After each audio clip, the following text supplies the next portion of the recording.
What's going on there? What's up, everyone? Ladies and gentlemen, you saw how we saw it yesterday. Wasn't it beautiful? The Bloodline Civil War. As I predicted, as I already said, the Usos was walking out the winners. Folks, Bloodline Civil War was funny. It was imaginable. And It was personal. And it was very personal. But if you guys look very closely, did you see Paul Heyman's face expression the whole entire night? Especially when they first came out. When they first came out. Now, us here, we all know, we always like to go back and rewatch stuff and see what we missed and what we need to look back and see. Exactly. Well, we saw it. We saw the whole picture. As you guys know, this is not a whole video about Solosikoa. No, it's not. No, it's not. But we saw a lot of disappointment in Solosikoa last night in Bloodline Civil War. Yes, we did. And, you know, it was upsetting not to just us fans, but to Paul Heyman. Paul Heyman kind of realized, like, why am I working with him? My main goal was working with Roman Reigns and the Usos. That is true. But let's go ahead and get into it. Friday night, they got into this big old brawl. Big old brawl. Man, the Usos wasn't playing. The Usos told Roman Reigns straight up, they don't want to be the tribal chief. They don't want to be the tribal chief. And then the Usos even threw a shot at Roman and said, somebody that we know that could be the tribal chief, he may be tripping, but he got our vote. Yep. And everybody in the O2 Arena on Friday night was chanting Solo. And Roman was laughing. Roman was laughing. He thought Solo looked. And he looked at it, he thought it was like a joke, but then it wasn't a joke anymore. Solo looked at him and was like, you really think I'm not worthy enough to take this spot? And Roman did not like that at all. No, he did not, ladies and gentlemen. No, he didn't. So he started yelling. Him and Jay got into it. Jay did what he should have done a long time ago, and that was mushed Roman right in the face. And then all hell broke loose after that. A big old brawl broke out on Friday night between all four of these men. Exactly. And then we go into Saturday night, last night. Ladies and gentlemen, Bloodline Civil War was personal. It was real. History repeated itself. As you guys know, Jeyuso pinned Roman Reigns a long time ago when Roman Reigns was part of the Shield. Yep. Back in the day, 2019, Roman Reigns was pinned by Baron Corbin by the help of FTR, aka Dash Wilder and Cash Wheeler, of the Revival as well. Now, we fast forward, 2023, Jeyuso repeats history by pinning Roman Reigns last night at Money in the Bank. What a 1, 2, 3. Because as they said on Friday, they was like, when the last time he's been pinned? 3 years ago. 3 years ago. And they was like, what's going to happen tomorrow night? He gonna get pinned. Just like that. So they basically threw out the hint that they were going to pin Roman. They were going to pin Roman. They were going to do everything. The Usos strategized this, guys. Exactly. They had a whole sparing video saying how a whole strategy of what we going to do, how we going to do this, how we going to do that. Exactly. Beat up Solosikoa. Keep Solo outside the ring. Beat up Roman. Yep. Just like that. And the strategy was coming. It's like Solo thought he had Jimmy. Nah, Jimmy was too fast. But Roman Reigns really kind of made us rethink a lot of things. He really kind of showed us just because y'all may be going for them, it was close calls. Which way it was very close calls. It was very close calls because the way I saw it was, okay, Roman Reigns and Solo could have easily won, but at the same time, you guys always know when a referee falls out the ring, all hell break loose, anything can happen. Ladies and gentlemen, Dan Angler. Dan Angler is just literally, as we can see now, WWE referee official Dan Angler is just, my God. It's just, no, he just not it. This man always getting hurt. Hell, he got hurt in the backstage area when Triple H and them was fighting. And he literally had to get stitches in his leg. Dan Angler is just, He been going through it, man. But in this case, Roman, it was so many close calls in that Bloodline Civil War match. A lot of close calls. Roman Reigns with the guillotine, locking it in on Jimmy. Exactly. And you remember the last time he locked this in on Jimmy? That was in Hell in a Cell during pandemic era. And that's when he had Jay trying to get Jay, and Jay yelled at Roman to let him go. That is right. To throw in the towel. To literally say, that's it. Just throw in the towel. Leave him alone, Usos. Leave him alone. Just like that. But then, last night, Roman locks in the guillotine, but we saw something a little different. We saw the unthinkable. We saw the unthinkable. Ladies and gentlemen, a lot of people have not been able to pick up Roman Reigns. No. Roman Reigns is 265 pounds of pure weight. Yes. Literally. And we've not seen a lot of people able to try to pick up Roman. Few people can pick up Roman. Some people can, some people can't. Jimmy Uso, who is literally 251 pounds, picked up a 265 big man. Big man. Roman Reigns' arms is big as hell. Exactly. The Usos' arms are kind of smallish a little bit for real. But Jimmy Uso was able to pick up Roman 265 pound ass off the ground. And literally just completely wipe all this out for real. Literally. But then Roman would go on the defensive end and end up, well, y'all saw the cry show, didn't it? Y'all saw how he sat up there and cried. Y'all saw how Solo looked at him like, what the hell wrong with you? Why you up here crying? What? What is this? So what happened? Spike and the Spear. And y'all tried to tag team them at the same time. And this is the thing. Roman thought by doing the whole stack 'em and spike 'em on pin 'em, whatever, he thought he was going to go back to another WrestleMania where he beat Edge and Daniel Bryan and stacked them on top of each other. They did not work. By winning the match at WrestleMania. Well, Roman thought by stacking the Usos on top of each other, this will end this. It's done. It's finished. The Usos kick out. A double kick out. A double kick out. And Roman was shocked.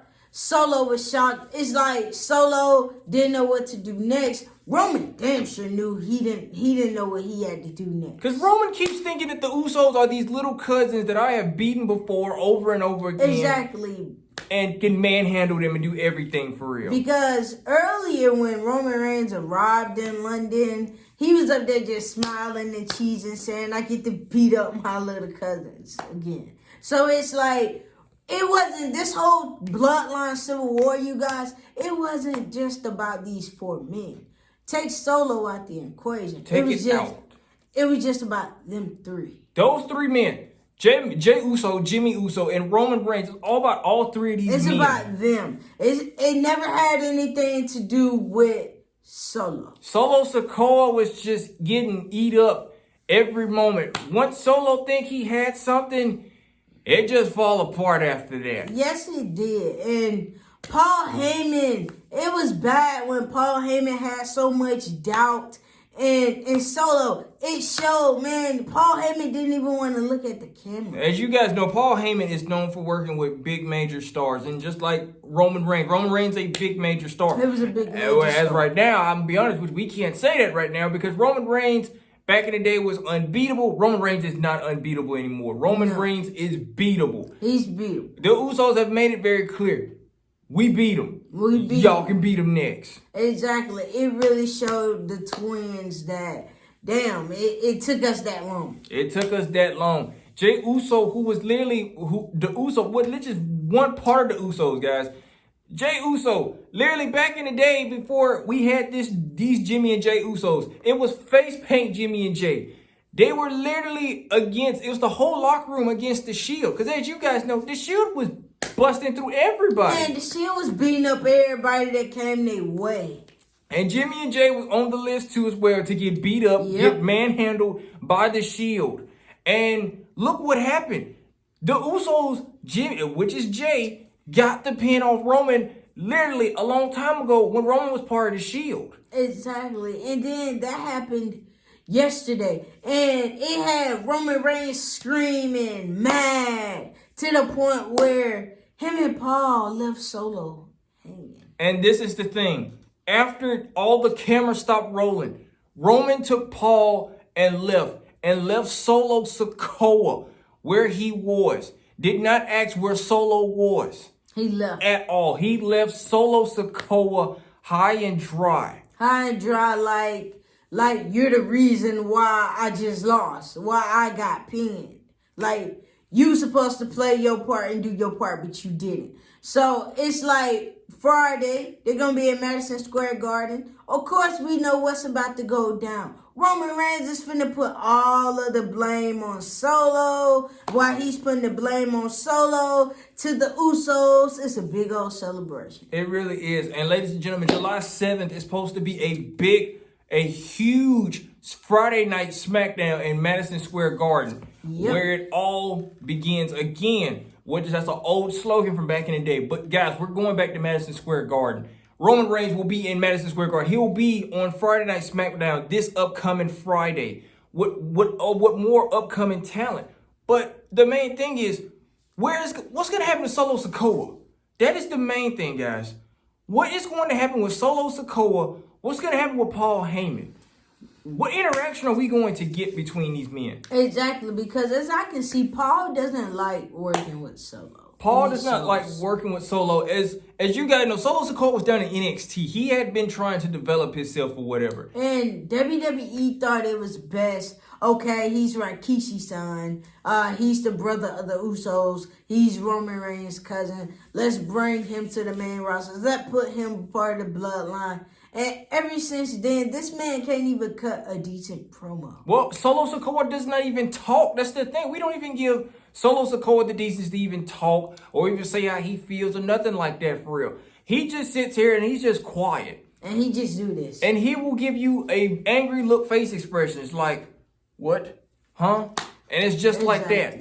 So as we can kind of see, ladies and gentlemen, the Usos have already kind of proved it. Roman Reigns is not unbeatable no more. So here's a message to anybody: Randy Orton, Cody Rhodes, Damian Priest, Finn Balor, anybody out there, Kevin Owens, Braun Breaker, anybody out there, they can beat Roman Reigns.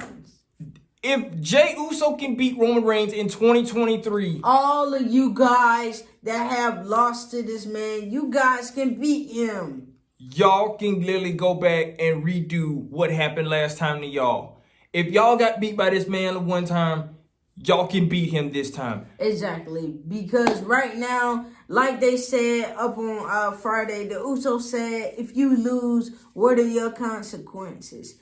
Do you even still be the tribal chief? Do you even still be the tribal chief? Will Roman even be a tribal chief? That's the main thing. Will we see his dad and uncle show up and take that necklace away? And take the tribal necklace away? Will Roman just be Roman Reigns? The undisputed universal champion?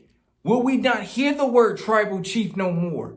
Exactly. Will Solosikoa even be an enforcer anymore? That is the main thing. It is a lot. Because this story, the narrative of this story, is still developing. It's not over just yet. No, it is not. We are hearing that we could have a fight on our hands between Jeyuso and Roman Reigns at SummerSlam Detroit. Exactly. That's what articles been saying. That's what Paige has been saying. But you know some of you guys, I'd rather hear this from WWE than from the internet of the rumors. That is true. But ladies and gentlemen, that is a message to anybody. If Jeyuso, who beat Roman Reigns last night at Money in the Bank, that is a message to any WWE superstar. You can beat Roman Reigns. Roman Reigns is not unbeatable no more. And then the main thing about this is, Roman, you are a target. You are a target. Everybody that got a belt are a target. The reason you are a target is because someone has a briefcase. And that's the main thing. Will we see Damian Priest make his presence known on SmackDown this upcoming Friday? Exactly. Damian Priest is the brand new Mr. Senior Money in the Bank, who literally won Money in the Bank. So will we see Damian Priest make his presence known? Well, will Damian tell Roman that He may cash in. He may cash in on Roman. Or, hey, could he still be stalking Seth? Could we still see Damian Priest still stalking Seth? But we're kind of getting off the occasion of that. But will we see Damian Priest on SmackDown stalking Roman? We don't never know, guys. No, we won't, because at the end of the night, man, it was personal. Like I said, this Bloodline Civil War, it didn't have anything to do with Solo. This whole Bloodline Civil War had something to do with Jimmy, Jay, and Roman. Yes. Because these three men are the one that started it. It all started with these three men. But now the main question is, will we see all three of these men this upcoming Friday? We hear that Roman Reigns we know Roman Reigns is going to be. We hear that Roman is advertised for Friday Night SmackDown. What will the Usos say this upcoming Friday? They're going to be happy. They're going to be lit as usual. They're going to be up there saying everything. And then the main question, we leave you guys with this. What is next for the Usos after beating Roman Reigns, after Bloodline Civil War? What is next for the Usos? Exactly. What is next? Could we see the Usos versus Sami Zayn and Kevin Owens again for the tag team titles? Could we? Could we? I mean, what is next? Because right now, the Usos have showed everyone around the world that they can take down the tribal chief. And it only takes one super kick to end it all. And one Uso splash. And one Uso splash. And Roman Reigns has become beatable. And what we said. Roman Reigns and Solosikoa. Welcome to the Uso Penitentiary. And the worst tag team ever. Worst tag team. Y'all do never need to team up again. You left post Solo. Look at this is stupid. And no offense to Solosikoa, before we even get off here and say this, what is next for Solosikoa? What is next? Because right now it seems like WWE don't even know what they want to do with Solosikoa. No, they don't. So the main thing is, what do we do with Solosikoa now? After Bloodline Civil War? Do Solo stays with Roman? Or do Solo finally mans up and tell Roman he's going to be with his brothers? We will not find out until we tune in on Friday Night SmackDown. And you as well will tune in on Friday Night SmackDown. Friday Night SmackDown on Fox at 7 o'clock here. Where you guys at? Maybe 6 or 5. I don't know. But whatever time you tune in, make sure you tune in, folks. We are in a crazy situation right now at the Bloodline Civil War. The Usos beat Roman Reigns. One half of the Usos, Jeyuso, repeated history by beating Roman Reigns again. Yep. Unbelievable. And that's like the most craziest thing.